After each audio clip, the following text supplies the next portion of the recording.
Hey everybody, this is D Hunter, bringing another action figure review. Today, we're going to be looking at the McFarlane DC Multiverse Future State of Superman. I nicknamed this guy Caveman Superman in my head. This guy does look to be a savage, but it's not the version of Superman that I'm interested in. I ordered this guy from the McFarlane toy store. I was really surprised to see they had these new figures in stock already, and he arrived today. So let's take a look at the packaging. As you can see at the top, 22 moving parts, McFarlane Toys, ages 12 plus, DC Multiverse Superman. Here he is in the packaging. He has a shield, an axe, a collector's card, and a display stand. One side of the package, Superman from DC's Future State. Other side, simply says Superman.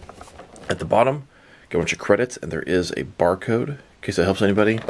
And on the back side, here's a Superman posed up. Like I said, looking like a savage. So without further ado, let's open him up. Alright, now that we got this figure out of the package, here he is with all his accessories laid out. He does come with a display stand, a collector's card, an axe, and a shield.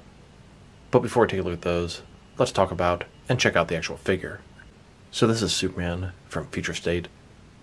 Definitely not my version of Superman. I nicknamed him Caveman Superman in my head. This guy is a savage. I mean, look at him. He looks like he could belong in the Stone Age, or in a Zack Snyder's 300. Now, without really knowing the story of Future State with Superman, I kind of picture a Thor Ragnarok type situation, where he's captured, and he's forced to fight, Gladiator style in an arena, taking out opponents, but trying to plan out his freedom at the same time. So let's take a look. Start with his head here. He's angry, he's mad, still kind of has that curl going down. Teeth exposed. He's got chains all over him, a collar here, chains around his waist, shackles across his wrists and ankles. His logo looks very similar to the Superman logo from Justice. Got some sort of spikes on his belt. He still has his cape, a little frayed at the bottom. You can see the chains back there. Boots, and not much else going on as far as the way his clothing goes. Now, his shackles are permanently attached. They're not just glued on. They're not on top. I've seen people that want to take them off. You'll never get that to happen. They're sculpted into his arms. One solid piece. Very disappointing. That goes for the collar, the shackles, and the bottom ones. And I do apologize. I misspoke earlier. I didn't mean to say his logo looks like it's from Justice. I meant to say Kingdom Come. And just a closer look at his face and head sculpt, and a minor correction, you could remove the collar, but nothing else.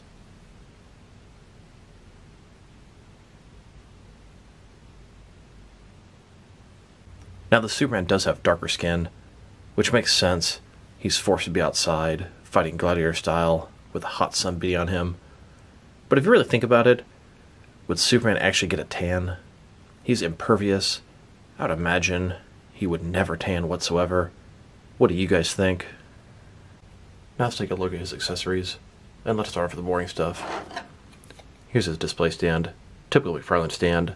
Black perfect circle. Says DC on the bottom. He's got one peg for the peg holes on his feet. Very thin. Very basic. Now let's look at his collector's card. As you can see, it's an image of the Future State Superman figure. Superman from DC's Future State. On the back side, there is a description. If you want to read that, go ahead and pause now. Now let's look at his shield. Once again, that Kingdom Come Superman logo. Shield looks pretty good. It's got some weathering. It's got the Superman logo in the middle. On the back side, you can see it's got a little strap where he can put his arm through. And it looks like it's made of wood. Nice detail on the inside that you really won't see very much of. Here's Superman holding his shield. He can hold it in front of him, and he can have it sort of down to the side as well. Now let's look at his axe. The blade at the top looks pretty good. It's got spikes on one side. It's got the spike at the top. Going further down, we have a wrap around the handle where you can grip this thing. Here he is, holding his axe. he only has one gripping hand. If he had two, he would be able to hold two hands, but that's just not the case. Here's Superman, wielding his axe. Now to me, one of the best things about this figure is his head. I'm not really fond of this Gladiator looking Superman, but the head is very well done. So I wanted to do a head swap. I figured I'd take a couple of these more normal, iconic looking Superman. We have the Rebirth Superman and the Action Comics Superman. I'm going to go ahead and put this Future State Superman head on each of these bodies. Now the skin tone's not going to match, so if you wanted to do this, you would have to repaint the face. Here's this Future State Angry Superman head on the Action Comics 1000 body. With the peg in, the head stood a little too tall in the neck, so I removed the peg. Now the head sits a little bit too low, but it doesn't look too bad for an angry Superman at the end of his rope. And in case you were curious, here's the Action Comics Superman head on the Future State body. It just looks kind of weird. It looks like he has some sort of outfit on, and the color difference between the head and the body just looks really weird, especially with that collar there. And here's the Future State head on the Rebirth Superman body. Also looks halfway decent. And I wanted to check out this angry Future State Superman head on the recent Page Puncher Superman body. It actually looks good, the angry head with the oversized fists. Now that we've taken a pretty good look at both the figure and his accessories, now let's check out his height. From bottom to the top of his head, he's standing at about 7.2 inches tall, which can translate to about 18 centimeters. Now let's check out his articulation. Starting with his head here, of course, it can rotate from side to side. You can look up about that far, down about that much. Not too much there. Can tilt his head from one side to the other. Shoulders on a ball joint, goes out a little bit more than 90 degrees, up, down, around, all that good stuff. He does have a butterfly joint between his shoulder and chest area, increase in range of motion. Bicep cut below that. Double jointed elbows. His wrist is a ball in it, can rotate, and it's going to be hinged as well. And his torso, he's got a ball joint here, rotate around, forward and back. Another one is waist, rotate around, forward and back. Very tight, both these joints. Pretty good range of motion in his torso area. Legs, completely does splits. Not a ball joint, but a similar type concept. Rotation is decent. They go forward about that far, back, not much. Double jointed knees. Then his ankle here, forward and back. Rotate, tilt, rock, and to articulation. Here's Superman in front of the He-Man Masters of the Universe Classics Castle Grayskull. I think that Superman would fit in great with a Masters of the Universe collection. I don't have any figures from He-Man though. A closer look at Superman in front of the castle. Here's Superman in another setting. This is the planet they have him imprisoned on, forced to do Gladiator-style battle with opponents. Here's his first opponent. Superman is forced to fight a larger opponent, Devastator. In comes his next opponent, a savage version of Batman. And now they've pitted the Caveman version of Superman versus the Caveman version of Batman. Savage life, Stone Age's finest. Of course, being Superman, he's definitely going to beat an unequipped Bruce Wayne and Batman. Right as Superman is about to deliver the killing blow, he comes to his senses and realizes it's Batman. Now let's check him out, next to some other action figures. Starting off with another savage figure. Here's his Future State Superman. While not a prehistoric or caveman Superman, that is one thing I think of when I see him. Here he is, next to a DC Direct, prehistoric caveman Batman. Savage life. Now let's check him out, next to some other McFarlane DC Multiverse figures. Here he is, next to the DC Classics Martian Manhunter. I'm actually really surprised they didn't just simply use this body for the Future State Superman. It seems like almost all of it would have worked.